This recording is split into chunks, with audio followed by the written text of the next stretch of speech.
Midwest Whitetail is brought to you by Real Tree, Muddy Outdoors, Hoyt Archery, Fuse Accessories, Frigid Forage, Scott Archery, Cabela's, Trophy Rock, Night and Hail Game Calls, TrailCamPro.com, Bloodsport Arrows, Rocket Broadheads, and Nikon.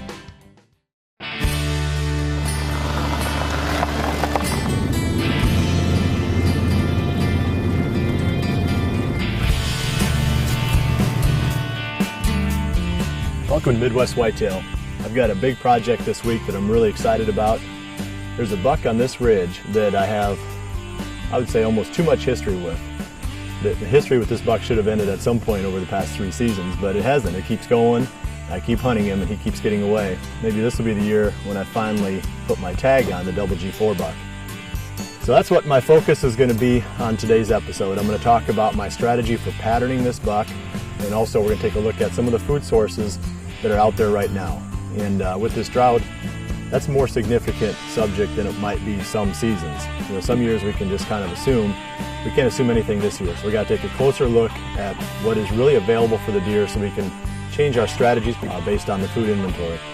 So right now, I'm going to walk over, and I've got a trail camera in the back corner of this ridge, and it's sitting on a trophy rock. And the double G4 buck's been hitting that pretty regular. I'm going to grab that card, see what the deer looks like, and go over the whole strategy for patterning this buck as we go along. It's all going to take place right in about a 40 to 60 acre area right here where I'm standing.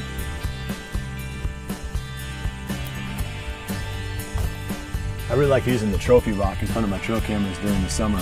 They come to it real readily. It's very attractive. It makes it easy for getting pictures this time of the year. So anyway, that's just a quick plug for one of our sponsors. And you know, we talk about sponsors some on the show, and we definitely need to spend as much time as we can sort of talking about them, because that's how we can do what we do. Without the sponsors, we wouldn't be able to deliver this product. So we need to make sure that people are aware of the cool stuff that they're doing. And we do like the trophy rock a lot for the summertime use in front of trail cameras. So now let's move on to this whole subject of patterning bucks.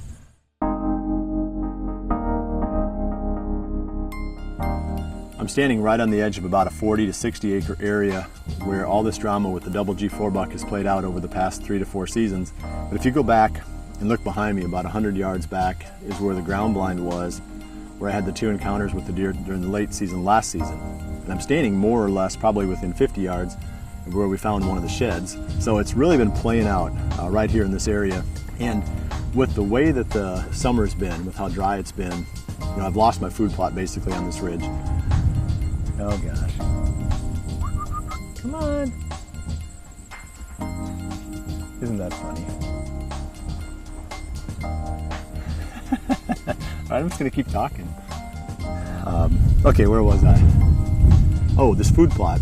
With the failure of the soybeans on this ridge, I had to do something, because I didn't want to let, you know, once this corn is harvested and these beans get fed out, which won't take very long at all this fall, I didn't want this ridge to become less attractive, because I know that I believe that buck is going to stick here for the whole season and probably into the late season. So we came in here a couple days ago and tilled this up, and I hand broadcast the Frigid Forage Big and Beastie on this plot. And the brassicas will do really well. I mean, they'll grow big and create a lot of forage. We're going to need some rain here over the next couple of weeks, but we're supposed to get some in the next couple of days. So hopefully if that comes through, I'll be in good shape, and I'll have a real nice, lush, thick green food plot to sort of anchor that buck right up on this ridge for the late season as well. So that's the big picture strategy of this location. I mean, it's kind of funny and very unique, I think, to take a buck and be able to just dial him in on the small area where he's living. And I don't have that opportunity with any other deer on the farm. I don't know of any other bucks like that. We've got bucks that are roamers, and we got bucks that we see, you know, once every season or a couple times a season and whatever. But this guy has that personality where this is where he lives. It seems like we encounter him all the time right here. So I'm going to build my whole strategy for the season right around this, basically this ridge, you know, in the bigger picture, about a 40 acre area. Now I want to take kind of a bigger picture view of how effective this patterning process can be. And this is just the first step of the patterning process right now. It's the end of the summer. The deer are still on their summer ranges. and they haven't made that transition to their fall ranges yet. And I do believe that the double G4 buck's fall range is going to be right here. I mean, we'll confirm that, but history suggests that this is where he spends his fall. But you can't say that about all the bucks that you're hunting. You've got to go back and you've got to start over again. You've got to reestablish where they're at.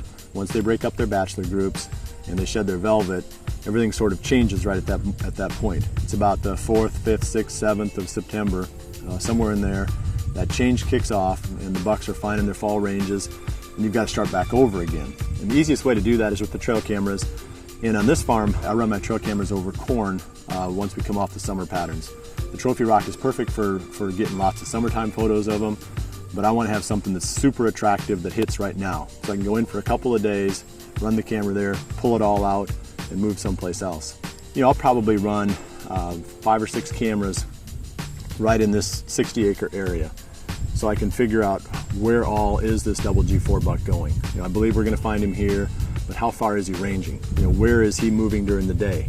What direction is he approaching the camera from when he shows up in the evenings? You know, where is he pointing? You know, where's his hind end pointing? That's probably where he's bedded. We'll start really putting the pieces together on the fall patterns of this buck. So that's what we're going to be doing now over the next coming weeks of the episode. I'm also going to be looking for other bucks to hunt as well, because we can't even count on this deer 100%. 2010, he was totally nocturnal. 2011, he was quite visible. So I don't want to trust that this is going to be the only buck that I'm going to be after this season, because he might prove to be nocturnal and I could spend a whole season hunting a ghost. So I'm going to have some other ones on the hit list as well. So we'll walk through that process of finding these deer after they disperse and then trying to put together their fall patterns, you know, step by step as we work our way into the bow season, which for me starts October 1. The real work begins now. Step 1 is today, what we did today, and then the rest of the steps are going to take place over the coming weeks. In this next segment, I'm going to show you some of the scouting I've done on the farm as I've tried to pinpoint what food sources are available this year. It's pretty amazing, really, when you look at these beans. There's a lot of big and beastie coming.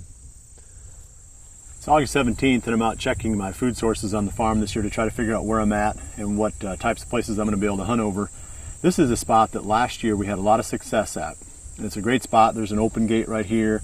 Deer use this area quite a bit, and we had nicknamed it the killer stand because it just seemed like if something came by, it was going to be within bow range and it was going to be a chip shot. We like those. So the killer stand is a high priority for us.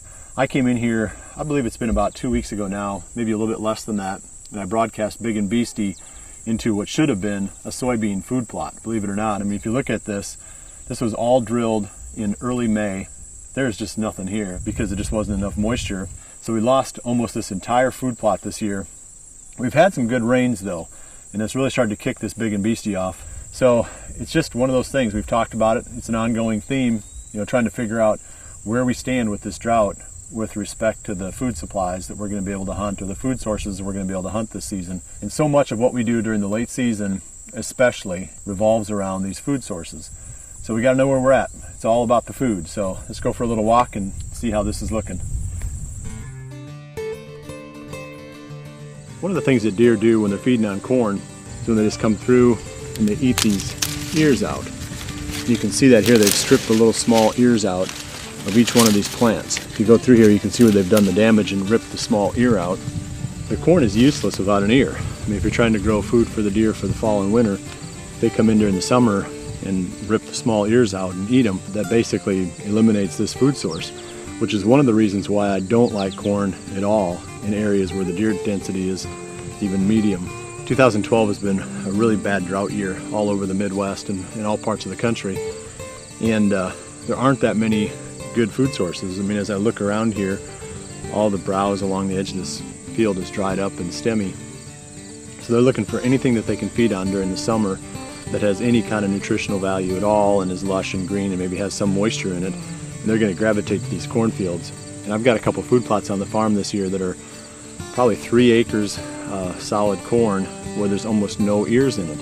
They look beautiful, just like this looks beautiful. If you look down this row, you'd say that's an awesome cornfield. But then you start digging into it and you realize there's no ears in there. So it's going to be trickier this year. We've got to be a little bit more creative. I've been looking at optional food sources that we can plant during mid to late summer time frame that can mature quickly enough that we can hunt over them in the fall and winter. like I said, it's going to change the way we hunt. So these cornfields that I've been relying on for the late season are going to be decimated well before we get into the December or January time frames.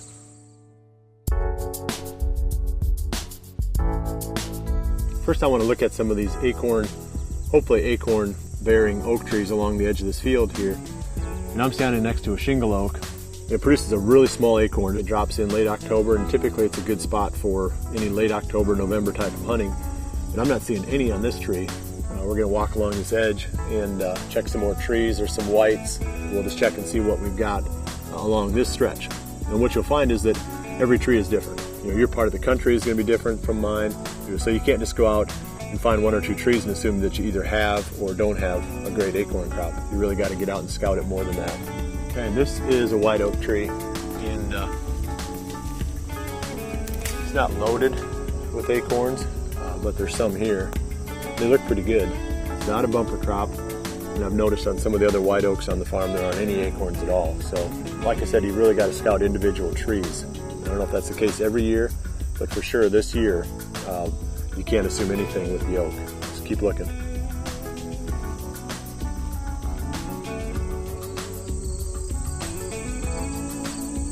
This is a red oak tree right here, and this one does have quite a few acorns on it. So I'm just going to wrap it up right here. We're looking at the food sources on the farm.